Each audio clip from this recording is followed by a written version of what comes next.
The Galactic Council chamber erupted in celebration the moment the human delegation stood and walked out. Ambassador Velcor of the Zenthari Empire raised all four of his arms in triumph, his scales shimmering with satisfaction. The vote had passed unanimously among the remaining species. Humanity would be stripped of its voting rights, its trade routes reassigned, and its territories opened for colonization by the superior races. Finally, Velcor announced to the assembled representatives, "We can proceed with galactic affairs without the interference of these primitive warmongers." The humans had said nothing. Commander Lisa Morgan had simply gathered her documents, nodded once to her team, and left through the main doors. Her face had shown no anger, no protest, no emotion whatsoever. Behind her, Captain Jake Palmer and the rest of the human contingent followed in perfect silence. Their footsteps echoed through the marble halls as they departed the station that had served as neutral ground for 300 species for over 2,000 years. The hive queen of Arcturus clicked her mandibles in amusement. They accept their fate with surprising grace. Perhaps they are wiser than we credited them. But High Chancellor Marin of the Collective felt something cold settle in his chest as he watched the humans board their shuttle. He had studied human history extensively, perhaps more than any other council member.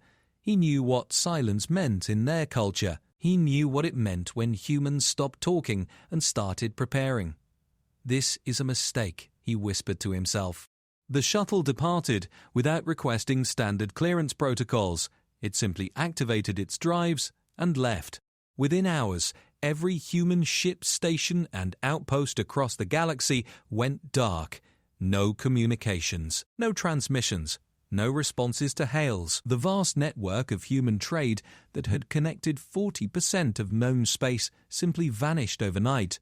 The first week, the Council laughed about it. Childish behavior, they said. The humans would come crawling back once their economy collapsed without galactic support. The second week, reports started coming in. Human colonies were evacuating. Not in panic, but with military precision. Entire planets emptied in days, with nothing left behind but deactivated infrastructure. The third week, the Zenthari Empire sent a fleet to claim the mineral-rich human colony of New Terra. The fleet numbered 200 warships, the largest expeditionary force assembled in a century. They arrived to find the planet stripped bare, every useful resource removed, every facility dismantled, every piece of technology either taken or destroyed. Admiral Krath transmitted his confusion back to the homeworld. "There is nothing here." It's as if they never existed. Then his sensors officer screamed, "Contact! Multiple contacts jumping in system." The transmission cut off abruptly. When the Council sent investigators 3 weeks later, they found debris. Zenthari, 200 warships reduced to floating scrap. No human vessels remained. No evidence of what had happened except for a single message boy broadcasting on repeat. It contained only 2 words in every galactic language. "Stay away." High Chancellor Marin stood alone in his office, watching the emergency session being called to order. Around the galaxy, species were beginning to realize the truth. Humanity had not retreated in defeat. They had gone silent because they were done talking. The war had already begun, and the galaxy had no idea what was coming. High Chancellor Marin had not slept in 6 days. The emergency sessions ran continuously now, with representatives from dozens of species demanding answers, protection, and action. The Zenthari Empire wanted revenge for their lost fleet. The Collective wanted to negotiate. The Hive Queen wanted to pretend nothing had changed, but Marin knew better. He had spent those sleepless nights reading everything humanity had ever shared about their history, their culture, their wars. "You don't understand," he tried to explain to the Council for the 5th time. "When humans fight among themselves, they follow rules. They have conventions, treaties, codes of honor. But when an outsider threatens all of humanity, when they unite against a common enemy, those rules disappear." Ambassador Velcor dismissed him with a wave. "They are one species against 300. Mathematics alone guarantees their defeat." "Mathematics," Marin said quietly, "is not their strong suit. Spite is. The Council ignored him and voted to form a joint military task force. 50 species contributed ships. The armada would number over 10,000 vessels, surely enough to crush any resistance the humans could muster. They would strike at the human homeworld itself, Earth, and force an immediate surrender. Fleet Commander Zahn of the Krolix Dominion led the force. He was a veteran of 16 campaigns, undefeated in battle, and confident in his superiority. As his armada gathered at the staging point near the Orion Nebula, he broadcast a message toward human space. Humanity, your rebellion ends now. Surrender unconditionally and we will show mercy. Resist and we will glass every world you have ever touched. The response came 6 hours later. It was not a transmission. It was a physical object that emerged from a jump point directly in the center of the armada. A small probe no larger than a personal shuttle broadcasting a simple video message. Commander Lisa Morgan appeared on every screen. She stood in what appeared to be a military command center, her uniform crisp, her expression calm. Behind her, hundreds of personnel worked at stations displaying tactical information. "Fleet Commander Zahn," she began, her voice level and professional. "We received your message. We decline." Zahn laughed. "You have no choice. Surrender or die." Lisa's expression did not change. "You misunderstand. We're not declining to surrender. We're declining your mercy." She leaned forward slightly. "You voted to destroy us without provocation. You decided we were too dangerous to exist alongside you. You were right to fear us, but wrong to wake us." "Destroy the probe," Zahn ordered. Before his weapons officer could comply, Lisa continued. "We left the council in silence because we were taught that if you have nothing nice to say nothing at all. We were trying to be polite." She smiled, and it was the coldest expression Zahn had ever seen. "We're done being polite now." The probe detonated, not in an explosion, but in a pulse of electromagnetic energy that swept through the armada. Shields flickered. Systems rebooted. Weapons went offline for 3 crucial seconds. That was when the humans attacked. They did not come from the jump points. They came from stealth positions they had occupied for weeks, waiting in the cold void between stars. Ships that had been invisible to every scanner, every detection system, every precaution the armada had taken. Hundreds of human vessels materialized within firing range, their weapons already hot. The humans did not target weapons or engines. They targeted life support and bridge sections, precision strikes that left ships intact, but crews dead or dying. Within 90 seconds, the armada was in chaos. Ships collided with each other as navigation failed. Escape pods launched in every direction. Zahn's flagship took 7 direct hits before he even understood what was happening. "All ships fall back!" he screamed into his comm. "Emergency jump now." Half the fleet managed to jump away. The other half was disabled, drifting, or destroyed. The human ships did not pursue. They simply held position as a new message broadcast across all frequencies. This time it was Captain Jake Palmer who spoke. "This is your only warning. Any military vessel that enters former human territory will be destroyed. Any attempt to colonize our abandoned worlds will be met with overwhelming force. Any species that voted for our removal from the Council is now considered hostile." "You cannot fight the entire galaxy!" Zahn shouted back. Jake's response was simple. "Watch us." The human fleet vanished as quickly as it had appeared, jumping away before reinforcements could arrive. When Council investigators examined the battlefield, they found something that made the survivors' blood run cold. The disabled ships had not been looted or destroyed. Instead, the humans had left them intact, their databanks full. They wanted the galaxy to know exactly what had happened. They wanted the message to spread. Humanity had revealed only a fraction of its strength, and it had shattered an armada. If this was a warning shot, what would a real battle look like? Back on Earth, in a command center buried 3 miles beneath the Rocky Mountains, Lisa Morgan studied the tactical displays. Around her, analysts processed data from 1,000 sources across the galaxy. Every ship movement, every communication, every political shift was being tracked and evaluated. "They'll come at us harder next time," Jake said, standing beside her. "I know," Lisa replied, "but next time they'll be afraid." Fear makes people stupid. Stupid enemies make mistakes. How long do we keep this up? Lisa looked at the star map showing their former territories, now empty except for automated defenses and traps. Until they learn. Until they understand that we didn't want this war, but we'll damn sure finish it. And if they don't learn, she turned to face him, her expression hard, then we'll teach them the one lesson humanity has learned better than any other species in history. We know how to survive. The lesson began 3 weeks later when the Hive Queen of Arcturus made her move. Unlike the brute force approach of the Zenthar, she opted for cunning. Her species had evolved from insect colonies and understood coordinated warfare better than any other race. She would not send a fleet to be destroyed. Instead, she would strangle humanity economically. The Hive controlled 70% of galactic food production and 60% of medical supplies. With humanity cut off from trade, they would starve or succumb to disease within months. The Queen issued her decree. Any species that traded with humanity would face the same embargo. Any ship caught smuggling to human space would be seized. It was a perfect bloodless strategy that would force surrender without firing a shot. She announced her plan during a council session, expecting praise for her wisdom. High Chancellor Merrin simply closed his eyes and sighed. "You have just made a terrible mistake."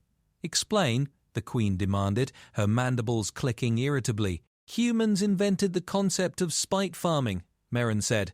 "Do you know what that means?" During their world wars, when enemies tried to starve them, they grew food in bomb craters. They turned deserts into farmland out of pure stubbornness. They created meat from laboratory cultures because someone said it was impossible. You think you can starve a species that once survived an ice age with nothing but stone tools and determination? The Queen laughed, a chittering sound that echoed through the chamber. "Let them eat rocks, then." Within 48 hours, human agricultural stations appeared in systems the Council thought were uninhabitable. Asteroid farms materialized in radiation-heavy zones that should have killed any workers. Automated factories began producing food at rates that matched hive production levels. But that was just the beginning of the Queen's problems. Her supply convoys started disappearing. Not destroyed, just gone. Entire cargo fleets vanished between jump points, leaving no debris, no distress signals, no trace. At first, she blamed pirates or equipment failure. Then the food started showing up in non-aligned systems, being distributed for free to species that had remained neutral in the conflict. "They're stealing from us," her chief advisor buzzed frantically, "and using our own supplies to turn neutral parties against us." "Find them," the Queen ordered. "Track the supply ships and destroy the humans taking them." Her hunters found them in the void between, a region of space so empty of stars that most species avoided it. A massive human logistics base hung in the darkness, surrounded by the stolen Hive cargo ships and defended by what looked like a modest force of 30 human vessels. The Queen sent 300 warships to obliterate it. It should have been simple. Overwhelming force against an isolated target, with nowhere to run. Commander Danny Wright watched the Hive fleet approach on his tactical display. His logistics base was not really a base at all. It was bait, and the Queen had taken it perfectly. "All ships, hold position until my mark," he transmitted calmly. "Remember, we want them committed before we spring the trap." The Hive fleet entered weapons range and opened fire. Their plasma weapons lit up the void, thousands of shots converging on the human position. Danny waited, watching his shields absorb the punishment, counting down in his head. "Now," he said quietly. The cargo ships exploded. Not from damage, but deliberately, releasing clouds of reflective chaff that scattered the Hive sensors. In that moment of confusion, the real human fleet emerged. Not 30 ships, but 300, hidden in the sensor shadow of the logistics base. They had been there for hours, engines cold, waiting in perfect silence. The human vessels were different from anything the Hive had encountered. Smaller, faster, and covered in adaptive camouflage that made them nearly impossible to track. They swarmed through the hive formation like wolves among sheep, targeting command ships with frightening precision. The hive fought back, their numbers still superior, but the humans had studied their enemy. They knew the hive relied on coordinated tactics directed by queen ships in the center of each formation. The humans ignored everything else and focused on those command vessels. Without coordination, the hive fleet became a disorganized mob, firing at shadows while human ships systematically dismantled them. Commander Wright's ship, the Defiance, drove straight through the heart of the enemy formation. His tactical officer, Lieutenant Amy Foster, called out targets as fast as their weapons could cycle. Bridge, engines, communications array, life support. Every shot counted. Every kill was calculated to maximum efficiency. "They're breaking formation," Amy reported. 50 ships jumping out, 70 ships disabled. The rest are trying to regroup. "Don't let them," Danny ordered. "Press the attack. I want every queen ship destroyed before they can coordinate a retreat." The battle lasted 4 hours. When it ended, the hive had lost 230 vessels. The humans lost 12, and even those were damaged rather than destroyed, their crews evacuating before the ships were scuttled to prevent capture. Danny stood in his ready room after the battle, composing the message he would send to the Hive Queen.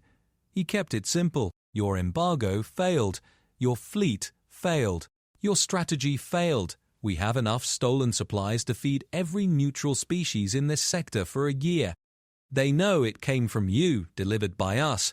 How much more do you want to lose before you admit you cannot beat us, Howard?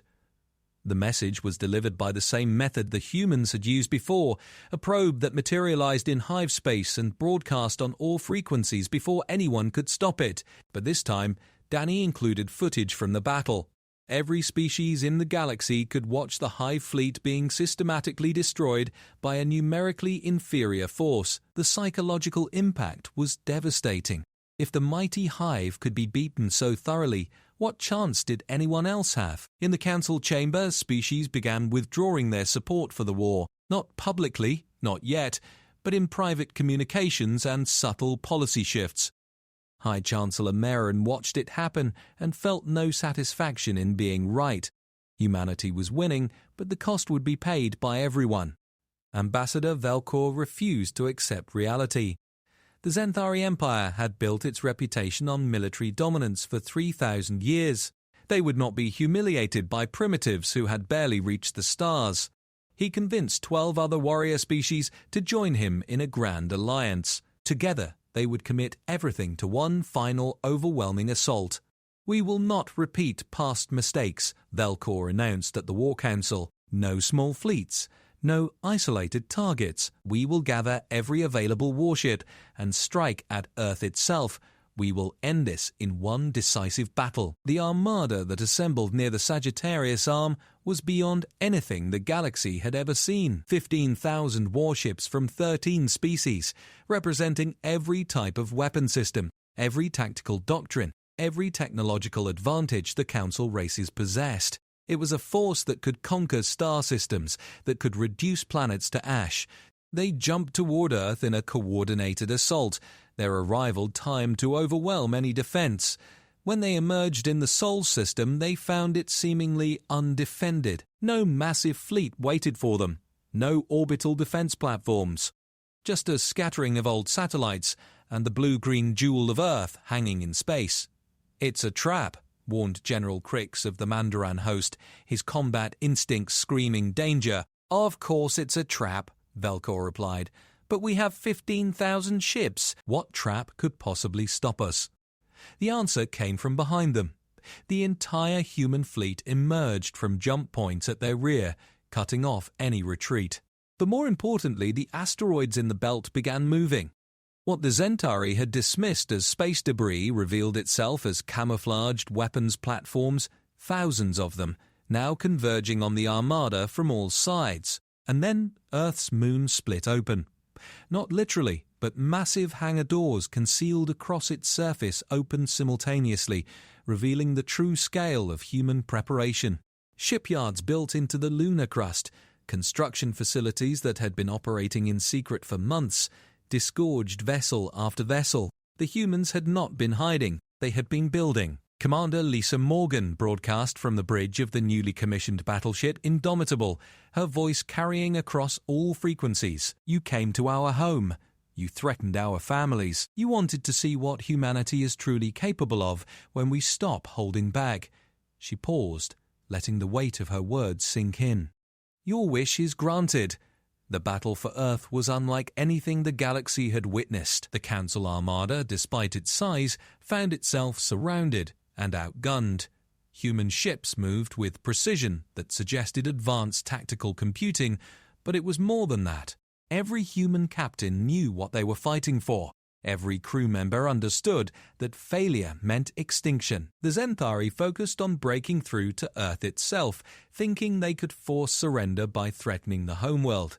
They made it halfway through the defensive grid before they encountered humanity's newest weapon. The humans called them Milner strikes. Relativistic kinetic impactors accelerated to 99% light speed. There was no defense against them. No shield could stop mass moving that fast. The projectiles passed through ships like they were not there, leaving only vapor in their wake. Velkor watched in horror as the pride of his fleet was systematically destroyed. All ships, full retreat! Jump to rally point 7. But the humans had planned for that too. Every major jump point was mined. Every escape route covered. Ships that tried to flee found themselves jumping into kill zones where human forces waited with weapons hot. It was not just a battle. It was a calculated extermination. Captain Jake Palmer led a squadron against the Mandarin host contingent, his pilots executing maneuvers that should have been impossible. They flew through debris fields, using destroyed ships as cover, emerging at point-blank range to deliver devastating salvos. His wingman, Captain Nicole Hayes, took out 3 enemy carriers in a single attack run, her weapons officer timing the shots to trigger chain reactions in their ammunition stores. Jake, they're trying to surrender, Nicole transmitted, multiple ships broadcasting white flags. Jake's response was cold, confirmed.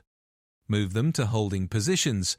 Any ship that powers weapons or engines gets destroyed. Make it clear, the humans did accept surrenders, but only on their terms. Crews were transported to holding facilities on asteroids far from Earth. Ships were disabled and secured. Those who refused to surrender were eliminated without hesitation or mercy. 8 hours into the battle, Velkor stood on the bridge of his dying flagship, fires burning around him, his crew dead or dying. He transmitted one last message before his ship broke apart. We were wrong. Tell the Council we were wrong. Humanity is not the threat we thought they were. He coughed, smoke filling his lungs. They are so much worse. The Battle of Earth ended with the complete destruction of the Council Armada. Of the 15,000 ships that attacked, fewer than 2,000 escaped. The rest were destroyed, captured, or disabled. Human casualties were minimal by comparison. 300 ships lost, 5,000 personnel killed. But the victory came with a terrible message that Lisa Morgan broadcast to the entire galaxy as the last enemy vessels fled. We did not want this war. We asked for peace. We tried to coexist. You decided we were too dangerous to live among you, and you tried to eliminate us. Her image filled screens on millions of worlds. Now you will learn what dangerous truly means. This was your fleet, your best warriors, your finest technology. We destroyed it defending one planet. Imagine what we can do when we attack. She let that sink in for a moment. Here are our terms. Every species that voted against us will cede territory equal to what you tried to take from us. Every species that attacked us will pay reparations. Every government that called for our extinction will issue formal apologies. You have 30 standard days to comply. And if we refuse, someone transmitted back. Lisa's smile was terrifying in its certainty. Then we will come for you, one species at a time, and we will show you why humans were feared long before we reached the stars. We will demonstrate why warmonger was never an insult to us. It was always a warning. The 30 days passed in tense silence. Across the galaxy, governments debated and argued. Some wanted to fight on, to refuse human demands out of pride. Others saw reason and began preparing to comply. The Hive Queen locked herself in her chambers and refused to speak to anyone. Ambassador Velcor was dead, but his successor immediately began drafting terms of surrender for the Zenthari Empire. High Chancellor Merrin took it upon himself to visit Earth personally. He arrived alone aboard an unarmed diplomatic shuttle, broadcasting his intentions on every frequency. The human defense grid tracked him all the way to the planet's surface, but did not fire.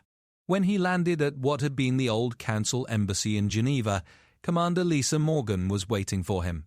"Chancellor," she greeted him formally, "you are either very brave or very foolish to come here." "Perhaps both," Merrin replied. He looked older than he had 3 months ago when this started.